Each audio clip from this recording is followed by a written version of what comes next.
everyone. My name is Miss Rebecca and I work as a Children's Library Associate here at the Westminster branch. We miss seeing all of you so much and we hope that these online programs were going to help, bridge the gap until we can see you guys again. Today, I'm going to be talking all about guinea pigs. I recently acquired these two little guys from a rescue site and they are adorable. Their names are Alfredo and Snowball. So being a first-time guinea pig owner, the biggest thing I have discovered with these two is that they poop a lot. In fact, they poop all day long. So if you're not a fan of keeping a cage clean, then these are not the pet for you. However, there are many other things that outweigh that fact, like how stinking cute they are. And funny, they make all kinds of little squeaks and squeals to let you know how they're feeling. And with a little time and effort, they can even be trained to do tricks, which I have not tried to do yet, but perhaps in the future. So let's start our discussion with a little bit of history on these guys. In ancient Inca civilizations, guinea pigs were used as a food source and offered as a sacrifice to their gods. The Spanish sailors brought guinea pigs to Europe from South America in the 16th century. They used to be so expensive that only wealthy people could afford them.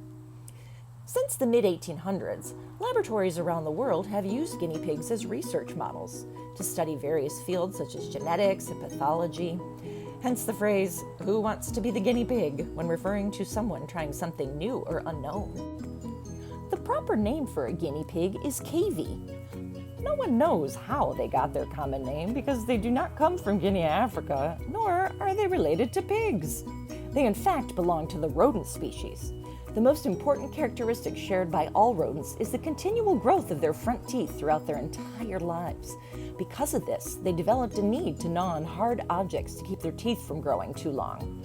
They also have another set of teeth that you can't see just by looking at them. They are the cheek teeth, which are premolars and molars. These teeth also continue to grow throughout their lifetimes. Male cavies are known as boars. Females are called sows. Baby cavies are called pups. Aren't they cute? And a whole group of them is known as a herd. Guinea pigs usually live 5 to 8 years, but there have been a few that have lived longer than that. Okay, so guinea pigs weigh only about 3 ounces at birth and gain 1 to 2 pounds by the time they are fully grown. This guy is fully grown. He's a big boy. Cavies have a stocky, compact body set on 4 short, delicate legs. The hind feet have just 3 digits, 1, 2, 3. And the front feet have 4. Let's do 4 here, buddy. Let me see. And the front feet have 4 little digits, 1, 2, 3, 4. Thank you, Alfredo. So if you're keeping guinea pigs as a pet, they will need to have these toenails clipped regularly. And if they are a long-haired guinea pig, as in the case of Alfredo here, you definitely need to brush their hair every few days to keep their coats from looking nice and to keep them from getting matted. So guinea pigs can be obtained through breeders, pet shops or animal shelters, and even guinea pig rescue sites online. Signs of a healthy guinea pig include eyes that are bright and free of discharge, and their ears and their skin should look pretty clean. Their coat should look nice. Also, you want to check their bellies and the bottoms of their feet. I'm sorry, Snowball, I'm sorry. To make sure that they don't have crooked or overgrown or injured nails. And then you want to make sure that their teeth are properly aligned, so that helps keep health problems at bay. Thank you, Snowball. It's up to your own personal preference if you choose to neuter or spay your pigs. These guys are not. Females tend to behave better together. It's suggested that you have 1 male for every 2 to 3 females. However, if you do not want to entertain the idea of producing wee little piggies, then it would be best to have your boar neutered. Now, my boys have a few behaviors they show. They'll yawn, which is a way to show they're fighting for hierarchy. And there's also rumble strutting, which is a display they put on to try and intimidate other males. They make a rumbling sound and wiggle their hips from side to side. This is often followed by them running in a circle, nose to tail, and jumping on each other's backs until one decides to give up. Another behavior you might see is when a piggy leaps and jumps around. This is known as popcorning, and it means they are content and happy. So, how many of these guys should you own? Cavies are social animals and thrive on interactions with other members of their own species. It's always best to have at least 2, so they can keep each other company.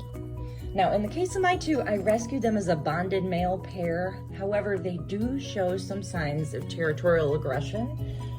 So I had to make a removable divider right here, and I can take that out, and they can run around together when they want to. But then if they start getting to be kind of fussy and fighting, then I can put this divider back in. And they also have their own food and water and litter boxes, so that way no one has to fight. Just like siblings, huh? So what kind of cage can we use for these guys?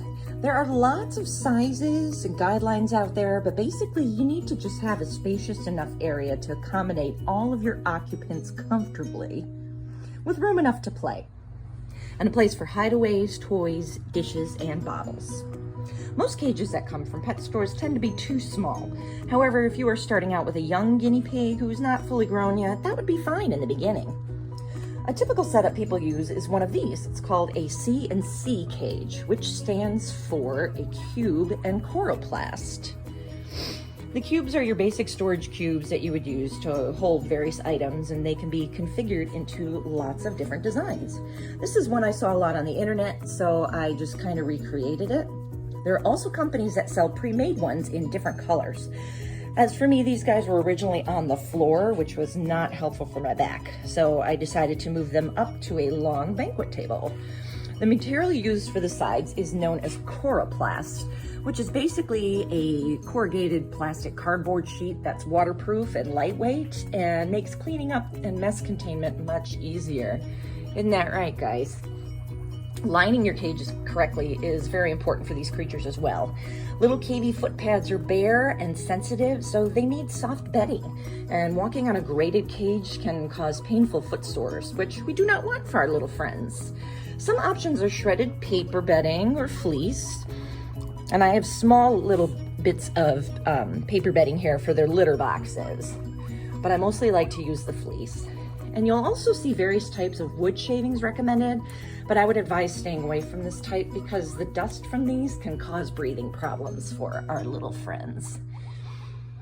And this was new fleece I just bought, and it actually is a Jaws theme, which I think is hilarious for these guys because they're so innocent and they're making all kinds of noises. I think they're very happy right now, huh? Hi, guys. What do guinea pigs eat? Well, guinea pigs in the wild used to graze on a variety of food, right from fresh hay to vegetables and fruit and flowers. Unlike other animals, guinea pigs cannot produce vitamin C and some other vital nutrients on their own. They need to be served the right quantity and mix of vegetables to live a healthy life. Vegetables also provide them with hydration for their bodies. Isn't that right, Alfredo? Yeah. A perfect, well-balanced guinea pig diet consists of hay, vegetables, fruits, and fresh and clean water. An example of a proper proportion would be about 80% hay of their diet. Fresh vegetables and herbs is about 10 to 15%. There's pellets that make up about 5 to 10%, and that also helps them get the extra nutrients that they may not be getting from the hay and the vegetables. And you definitely need a lot of clean water at all times. These little guys drink a lot of water. And occasionally you can give treats in small amounts. And I also like to give little bits of stuff from the garden. This is dill. And they love dill. And maybe some grapes. And of course, everything in moderation. Alfredo, come here. Alfredo, come here, buddy. to walk the dill back to him here. Come here, Boo. Hi. Want some dill? Nummies. Oh, we're still eating our hay. Come here, do you want some dills? Want some dillies? Not right now? Okay, well, you know what? I think Snowball is gonna get the majority of the treats because you're walking away from him, buddy. You're walking away. So Snowball, would you like to have some parsley? I got some parsley for Snowball too. Oh, he's still chewing. Alfredo. Come here, buddy. Let's see if I can get him to go through here. Come here, bud. What is that? Oh, thank you. So thanks again for joining me today on my episode of All About Guinea Pigs. I hope you learned something new, and I hope that you are interested in having a guinea pig now, because they're a lot of fun. And I've also picked out a few books for our young friends if you guys want to read about guinea pigs. These are just a few fun little stories about them. This one's called Eliza's Kindergarten Pet, and it's by Alice McGinty and illustrated by Nancy Spear. And it's a cute little story about Eliza, and she's starting kindergarten, and she ends up being a little bit afraid of the new guinea pig in class, but she learns how to overcome her fear, and he becomes her friend. So that's a cute little book. And then another one that I liked was Nibbles, which is a green tale by Charlotte Middleton. And this one is about a whole town full of guinea pigs. And I think the town is Dandyville. The town is Dandyville. And they eat up all their favorite snack, which is dandelions. And it turns out there aren't any left. So Nibbles starts to make his own garden, and he saves the day. So that's a cute one. This book is called Love and Roast Chicken, and it's a fairy tale of sorts by Barbara Knudsen, and it's about this little trickster guinea pig from the Andes Mountains, and he keeps outsmarting a fox named Tio Antonio, and the fox keeps wanting to eat him for dinner, and the guinea pig outsmarts him several times, and it's very funny. And then last but not least, this is my favorite of all the books I picked out. Philomena needs glasses, or new glasses. Philomena and her new glasses. And the whole book is so cute because it's just pictures of guinea pigs wearing glasses and you know, holding a handbag and getting dressed up, and they're just it's a very cute book. And it's by Brenna Maloney, and I believe it's her 3 guinea pigs that are featured in this book. So definitely check this one out. Very cute. So almost all the information you're seeing today that I wrote about is mostly from this little guinea pig handbook, which we carry at the Westminster branch of the Carroll County Public Library. It's got a lot of helpful information, pictures about breeds. It's just a wealth of information. And of course, I also pulled some notes off the internet, Pinterest. There's so much knowledge out there for you to figure out how to take care of a guinea pig. So I hope you enjoyed today's special, and I will see you again soon. Bye-bye.